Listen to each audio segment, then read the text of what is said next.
Hello and welcome to our Culture magazine. This is the story of a woman, ingenious, brilliant, who was forced to exile because of the war in Iraq. Nada Younes has chosen the art to express her anger as well as her hope. The works of this novice, so touching before full of maturity, are currently exposed in Amman, Jordan. Marianne Henpest has more. The bombs pounded down on Baghdad in March 2003. It's now 4 years since the war in Iraq began. 4 years of turbulence for the Iraqi people. Artist Nada Younes decided to share her love of the country she grew up in by producing a series of images highlighting the reality of everyday life. This is one of the pieces which is central to the exhibition. It shows a little girl who lives in miserable conditions, who proudly displays a piece of cardboard on which she's written, "I am Iraq."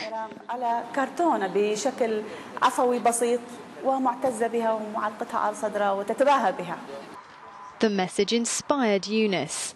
The engineer, who was born in Mosul in the north of the country, at first passively assisted the American invasion. But in 2006, the daily scenes of violence forced her to flee to Jordan. It was there she decided to pick up a paintbrush and tell the world her message. My exhibition shows visitors what Iraqis are really like. Peaceful people who love beauty and kindness. They hate violence and sectarianism, and above all they hope peace and security will return to their country. Younes hopes her exhibition may bring some of that peace to Iraq. Her work has already been shown in Great Britain and Ireland. It's a different way of looking at Iraq, one she hopes will help people see a different side to the country, not just the bloodshed and violence shown every day in the news. God also wears Prada. This could have been a scoop, but it's in fact the title of the book of our guest, Sharon Grayson, to evident reference to the Chiclets bestseller Devils Wears Prada. It's probably her own way to say that you can be a reverend of the Episcopal Church and like shopping Avenue Montaigne. In this book, Sharon Grayson tells us a funny and at the same time very deep story of an outstanding American in Paris. Sharon Grayson, hello. Thank you very well. Thank you. Thank you for joining us today. So you lived a few years in Paris. You were canon in the American Cathedral of Paris. You must have faced funny reactions when you were going out for dinner downtown, a woman reverend, divorced on the top of that. What was the most incredible reaction? I think sometimes the most incredible reaction was no reaction at all. It was as if it couldn't compute. You know, the brain just didn't take it in. So a lot of people would look at me as if they couldn't believe what I had said, and so that was not unusual.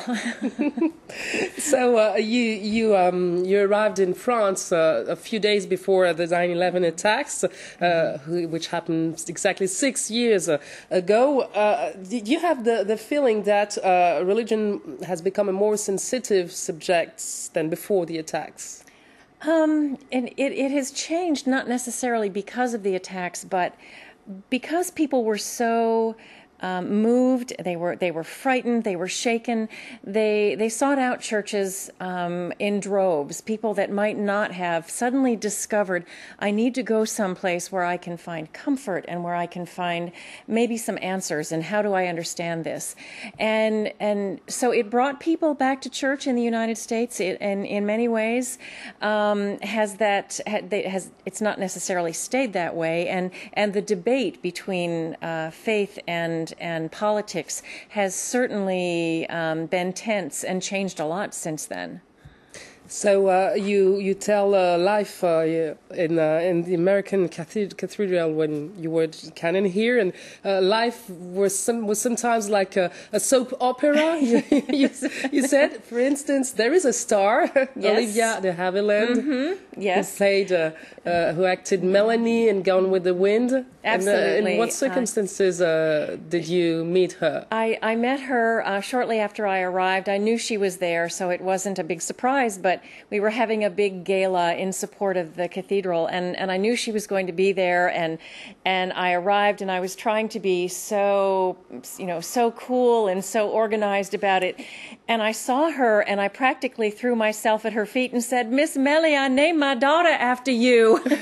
Fortunately, I didn't, but got to know her somewhat, and she's delightful, she's beautiful, she's witty, she is everything that you would think she'd be. So in Paris, you have had unexpected tasks too. You have organized, for instance, a biblical conference about the Da Vinci Code. So what did you think of the book and its way to deal with religion? I thought it was a wonderful reason to get people together and talk about it. It's sometimes very easy to just kind of go through the mechanics of worshiping and to not think about it. And this really caused people to say, well, wait a minute, what, you mean the Bible doesn't say that? And so we had some really, really wonderful, and I found that people were thirsty to discuss it. And so we had great conversations. Mm-hmm. Last quick question. It won't be easy. Today you're at the head of a parish in California. If you had to choose one picture that you keep of France. How can you have one image of Paris? Absolutely not. But I think some of the most touching things were the French people and their reaction after September 11th, and particularly the ones who showed up at the cathedral that Sunday after the attacks to come worship with us. And as they were leaving, they came up to me, and in a sort of confession, they said,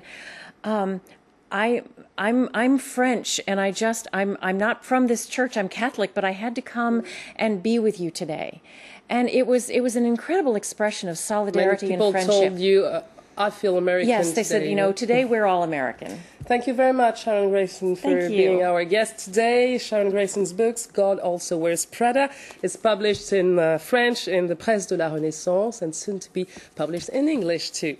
The 60th wedding anniversary has to be celebrated with great pomp, especially when you are the Queen of England. That's why the Buckingham Palace has organized an exhibition till September 28, where one can relive the royal wedding of the Queen Elizabeth and Prince Philip.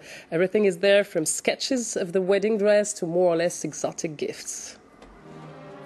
On proud display in the central ballroom of Buckingham Palace, an ivory silk robe with diamonds and pearls stitched into it, a garland of crystal flowers.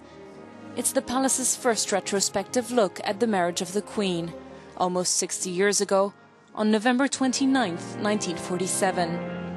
A series of films from the era recreate the most memorable moments of the ceremony at Westminster. Princess Elizabeth was 21 years old, and her bridegroom, Royal Navy Lieutenant Philip Mountbatten, was 26. Thousands of British citizens watched the ceremony in front of Buckingham Palace. The royal couple received more than 2,000 presents, some of which may be seen in the exhibit, including chandeliers, statuettes, and pure gold milk pots. And of course gifts from France, a set of plates in Sèvres porcelain. The Queen also received 38 purses, 24 pairs of gloves, but some of the more unusual offerings include a gramophone with a foxtrot record, a sewing machine, and a container of precious woods.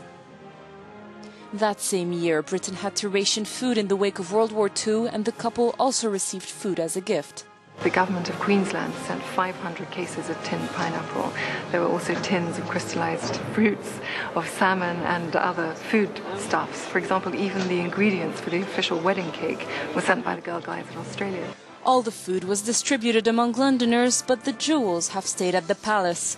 Ruby and sapphire necklaces, the famous diamond tiara first offered in 1893 to Queen Mary, and the Williamson brooch studded with the world's purest rose diamond. The exhibit runs through September 28th. And that's all for today. Thank you for joining us, and see you tomorrow.